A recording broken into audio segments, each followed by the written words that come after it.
Les Indiens d'Amérique étaient donc, certaines tribus indiennes d'Amérique étaient donc de confession musulmane, et c'est une information qui nous est donnée par l'ancien ambassadeur des États-Unis à Dubaï, qui s'appelle Robert Dixon Crane. Il a écrit un article en 2004 dans lequel il souligne donc cette appartenance à la communauté musulmane des Indiens Cherokees. Il souligne également le fait que les Indiens étaient emprisonnés lorsqu'ils étaient vus en train de faire la prière à la manière des musulmans.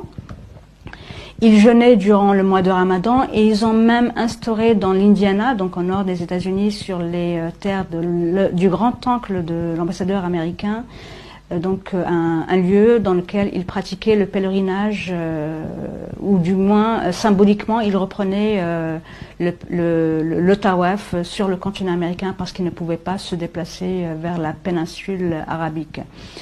Par ailleurs, durant les années 1830, le gouvernement américain a décidé de déporter les Indiens Cherokees vers le Midwest depuis l'est des États-Unis en plein hiver. Donc les Indiens Cherokees ont compris qu'ils allaient être mis à mort, probablement du fait de leur appartenance à la communauté musulmane.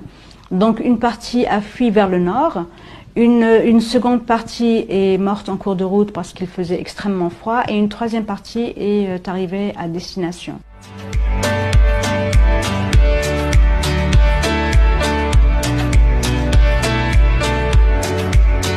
Donc la question que pourrait se poser le lecteur aujourd'hui, c'est comment se fait-il que nous n'ayons pas eu accès à ces données extrêmement importantes pour le patrimoine historique de l'humanité?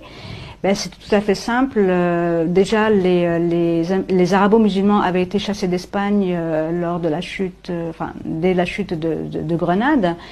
Et on ne voulait pas que les gens sachent que les arabo-musulmans étaient de l'autre côté de l'océan Atlantique. Ça, c'est le premier point. Le deuxième point, les chercheurs américains, entre autres, ont essayé de dévoiler cette information au grand public.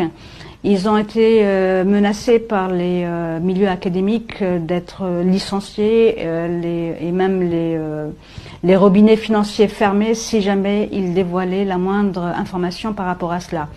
Donc ceux qui ont tout de même forcé ce blocus historique sont de grands universitaires intègres qui sont originaires de l'université de Harvard, du Smithsonian. Ils sont américains, anglais, allemands, espagnols, chinois, sud-africains, indiens.